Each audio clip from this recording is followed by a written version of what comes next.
right. Hello, everyone. Welcome back to the final press conference of today. We are joined by mwzera from FURIA, Munchkin from T1, and dephh from Sentinels. Now we're going to start with pre-submitted questions. First question going to dephh. What do you think about your first round opponent, Fnatic, with your most famous victory coming against them in Reykjavik back in 2021? Yeah, I'm not sure about the Iceland event because the team is so different now. So it's hard to judge both us now and then Fnatic then. So yeah, unsure about that. But they're obviously a really strong team. They have the core from last year. They made it to every event. So they're a tough opponent. Probably not the ones we wanted to play first, but I mean, we've got to beat most teams to get to the final anyway. So excited to play them. Thank you. Next question goes to mwzera. This is from Lewis at Desherto.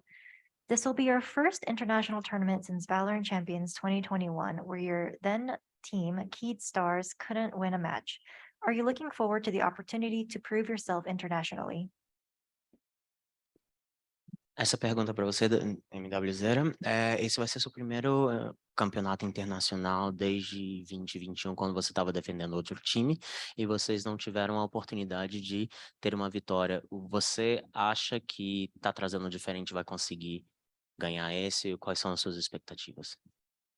Bom, acho que as expectativas são boas, né? Querendo ou não, a gente vem treinando bastante, muitas horas, a gente vem acertando muitas coisas que a gente vinha errando. Acho que a gente está apenas querendo cumprir metas assim durante o ano e os torneios. A gente quer ir bem devagar mesmo, sem criar muita coisa na cabeça. Claro que a gente sabe que a gente tem potencial para vencer um campeonato, um torneio.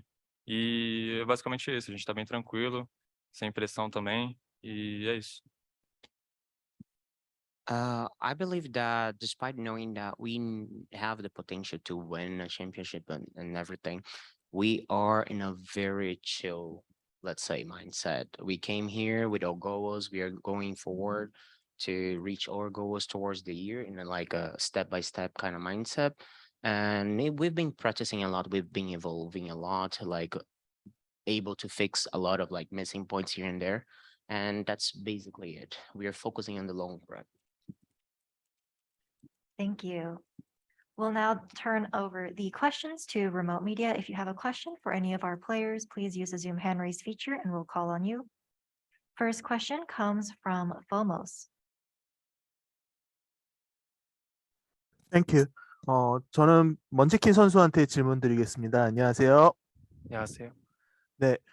아무래도 지금까지 T1이라는 팀이 물음표가 따라다니는 건 어쩔 수 없다라고 생각을 하는데, 현재 이제 팀워크하고 팀의 완성도는 어느 정도인지 좀 말씀 주시고요. 그다음에 이번 대회에서 팀원들 중에 활약이 기대되는 선수는 누구라고 생각하시는지도 의견 부탁드립니다. 저희를 궁금해하신 그 분들이 굉장히 많은 건 알고 있었고요. 저희가 이제 연습을 시작한 지는 조금 되긴 됐지만, 근데 그만큼 게임을 처음 시작하는 팀 게임을 처음 하는 선수도 있기 때문에 아직 그렇게까지는 많이 완성됐다고는 생각하진 않는데, 저희가 성장하는 속도나 이런 걸 봤을 때는 챔피언스 전까지는 많이 준비될 것 같아요. 그리고 가장 기대되는 선수는 이번 대회에서 제타 선수가 아마 가장 잘해주지 않을까 싶네요.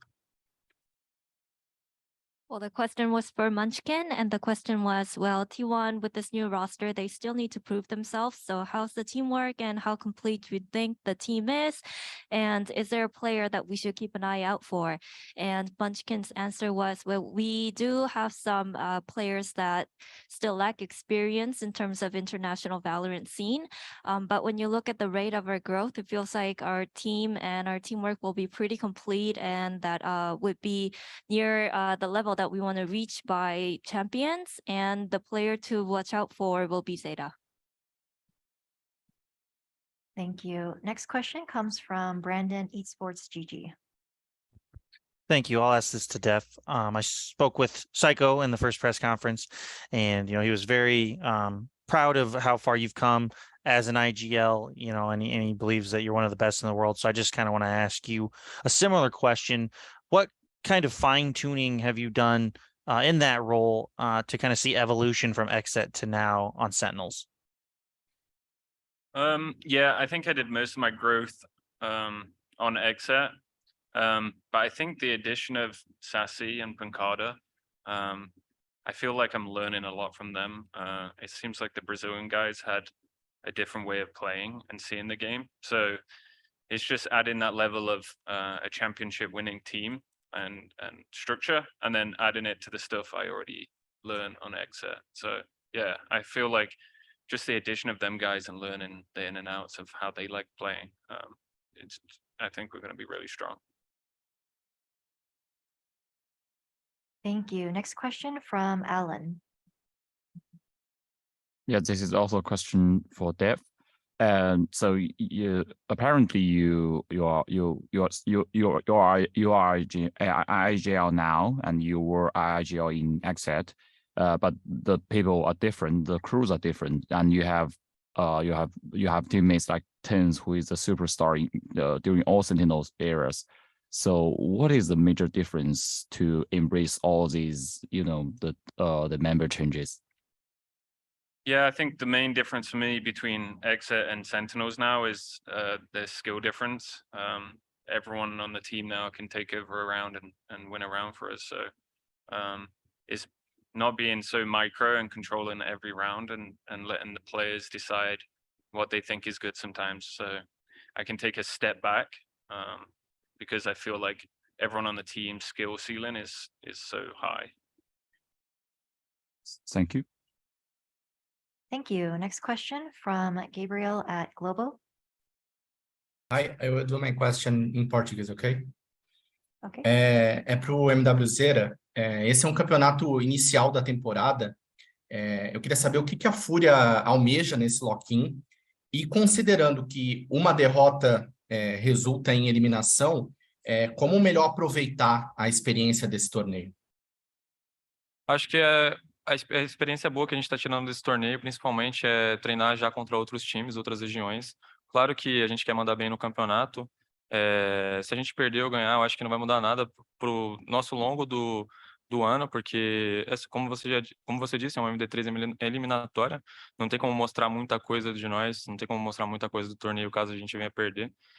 Então a gente está bem tranquilo, a gente quer também tirar esse peso de jogar logo uma partida de campeonato com esse time para ver como esse time vai se sobressair durante o campeonato.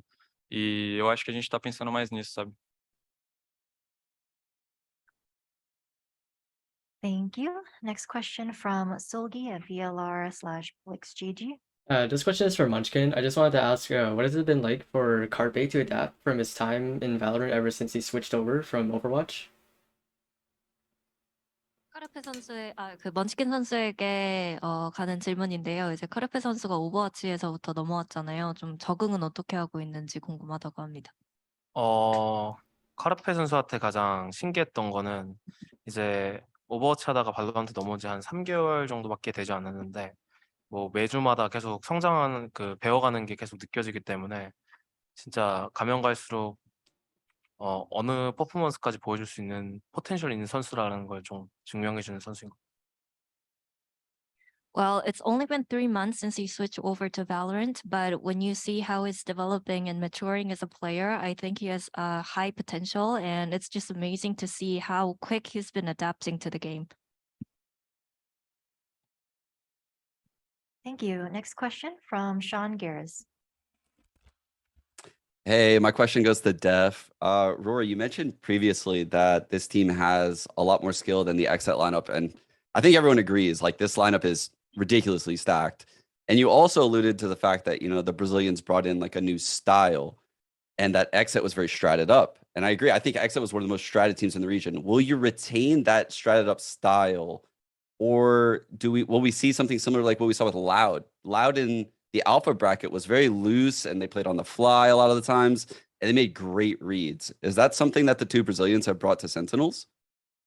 Yeah, it's a really good question. It's not about replacing it really. It's more about adding on the addition of it. They play very simple, and I feel like on XSET sometimes it had to be complicated. But for this team, I'm learning that we can do things really simply and get away with it just because the amount of skill on the team. So it's about merging it together, making sure that the Brazilians feel comfortable, and then the guys from NA also have that default style kind of American play. Thank you. Thank you. Next question goes to Sage from Esports Illustrated. Hi, my question is also for dephh, and it's also about just Exit a bit. After spending time on Exit, you moved to Sentinels with Psycho and Zekian, but recently in Brazil, you were able to reunite with all of your former teammates. I just wanted to ask you what that reunion was like for you, and if there's just any fun banter between all the teammates just to possibly meet each other and beat each other at this event. Yeah, none of us got drawn in the same group, so I don't think that rivalry is there yet. But yeah, it's really nice just seeing them guys again. It's kind of bittersweet and the way that we kind of departed, but I'm so glad that everyone on that team got a chance for this year. So I think that's the main takeaway for me, that everyone put their heart and soul into Exit, and it's reaped the rewards for this year. Thank you. Thank you. Next question goes to Fomos. 땡큐. 다시 먼치킨 선수께 질문입니다. 전략적인 질문 하나 하고 그다음에 상대에 대한 질문인데 지난해 이제 체인버 오퍼레이터가 전략의 중심이었던 거랑 달리 체인버가 너프되면서 어떤 부분에 있어서 전략들이 중요해질 것 같은지는 의견하고, 특히 이제 Z로 대체가 된다거나 이 타격대 전략이 활용될 수가 있다는 의견에 대해서 어떻게 생각하시는지, 그리고 옆에 이제 선수가 계시지만 첫 상대인 퓨리아 e스포츠에서 경계되는 선수가 있다면 누구인지도 같이 말씀해 주시면 감사하겠습니다. 네, 첫 번째로 일단 체인버가 너프 당하면서 메타적으로 잘 안 보이긴 하는데요. 네, 체인버가 확실히 너프 먹음으로써 이제 팀 플레이라든지 이제 팀 정말 색깔이 정말 많이 보일 수 있는 메타의 변화가 생겼다라고 생각하거든요. 그래서 오히려 좀 더 재밌는 경기나 좋은 경기력 같은 거 보여드릴 수 있을 것 같고, 그리고 솔직히 타격대 같은 경우는 정말 많은 팀에서 팀마다 쓰는 대가 너무 많이 다르기 때문에 뭐 레이즈나 제트, 네온 다 달라서 뭐 무슨 타격대가 위주로 나올 건지는 잘 모르겠지만 그나마 제트가 좀 많이 사용될 것 같아요. 그리고 퓨리아를 이제 브라질 홈 경기장에서 만나게 되어서 굉장히 재밌을 것 같고, 그리고 어느 정도 잘하는 팀이라는 거를 리스펙트하고 있기 때문에 좀 그래도 mwzera 선수가 가장 경계되지 않나 싶은데. Well, this one was for Munchkin, and the question was about the strategic element of the meta and also about their opponents. So the first question was, last year the meta revolved around Chamber with the operator, but ever since the Chamber's nerf, what do you think the teams would build their strats around? And what are your thoughts on the Jet being prevalent again, and also about the double duelist coming back to the meta? And his answer was, well, ever since Chamber was nerfed, we don't see him a lot.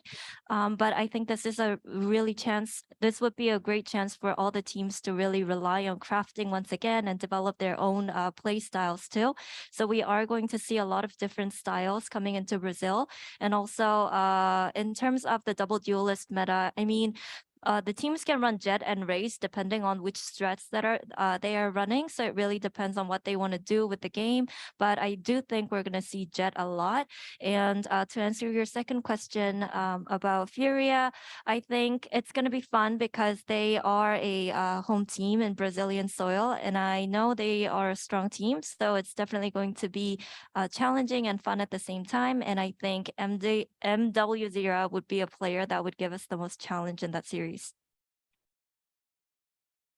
Thank you. Next question goes to Antonio from Nerditude.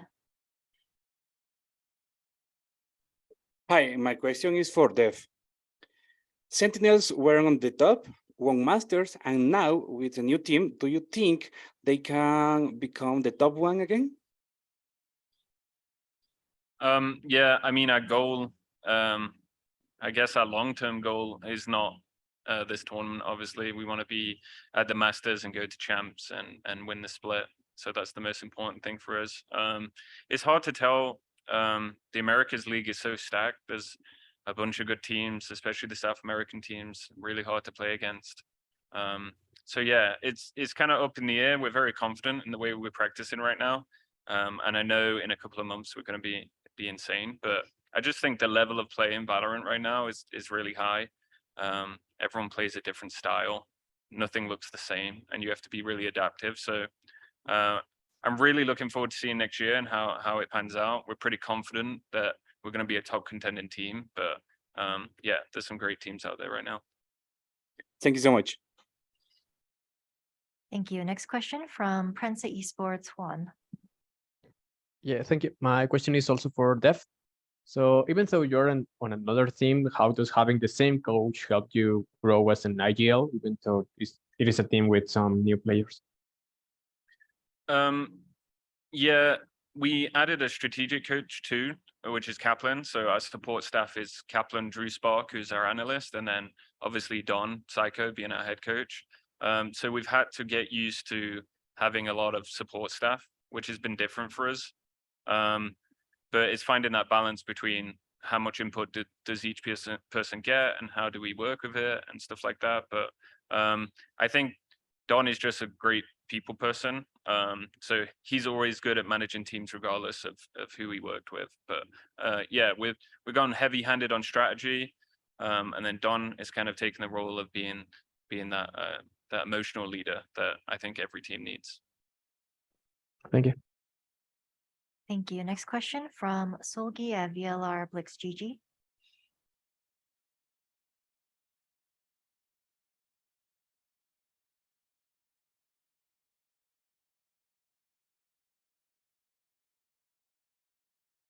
먼치키 선수를 위한 질문인데요. 일단 여기 브라질 오기 전에 북미 지역에서 부트캠프를 한 걸로 알고 있는데 좀 이런 전지훈련이 어떻게 팀에게 도움이 됐는지 궁금하다고 합니다. 일단 NA가 전 세계에서 가장 이제 스크림 퀄리티가 가장 높은 지역이라고 생각을 하고 있었고, 일단 거기서 연습을 하는 것 자체만으로 일단 엄청난 성장이 있었어요. 그리고 저희가 이제 팀업을 처음 맞추는 상황인데 그런 어려운 지역에서 할 수 있었던 기회가 있었다 보니까 이제 처음 스크림과 이제 마지막에 끝날 때 스크림은 아예 좀 많은 변화가 보일 정도로 많이 성장할 수 있었던 것 같아요. So to answer your question, I think NA is one of the regions that you can get the highest quality when it comes to scrimming. So even the fact that we got to scrim the teams in NA, that meant a lot for us. And because it was so tough going up against a lot of NA teams, I mean, it like kind of spurred our growth, I guess. So when you look at the scrim results from where we were in the beginning and where we were at the end of the bootcamp, they were really different. So yeah, that bootcamp definitely helped us grow. Thank you. And the final question comes from Fomos. 땡큐. 오케이. 다시 먼치킨 선수께 질문 드리겠습니다. 지난주에 이번 주 알파조 경기가 진행이 됐는데요. 같은 퍼시픽 소속인 DRX나 젠지, 탈론 등이 굉장히 좋은 모습을 보여줬어요. 만약에 경기들을 지켜보셨다라면 이들 경기에 대한 감상 간단하게 부탁드리고요. 이들하고 퍼시픽 리그에서 경쟁을 하셔야 되는 T1의 입장에서 내세울 수 있는 팀의 장점이라면 뭐라고 생각하시는지 그것도 부탁드리겠습니다. 네, 일단 앞선 조들의 경기를 보고 되게 느꼈던 거는 이제 생각했던 것보다 퍼시픽 리그가 굉장히 어려울 거라고 생각이 들었고, 그리고 DRX는 워낙 잘하는 팀이라고 생각을 하고 있었지만 이번에 다시 한번 좀 힘든 상황에서도 얼마나 더 좋은 경기력을 보여주면서 이 험난한 좀 경기 같은 거를 잘 해결해 나가는지 그런 성장을 또 다시 한번 볼 수 있었던 것 같아요. 그리고 젠지 같은 경우에도 저희가 생각했던 것보다 엄청 좋은 경기력을 보여줘가지고 네, 굉장히 퍼시픽 리그가 힘들 수도 있겠구나 생각 많이 했었습니다. So the question was from Munchkin, and the question was, well, last week we had the Alpha Group series, and of course DRX played very well, and also other teams from the Apec region really performed very well.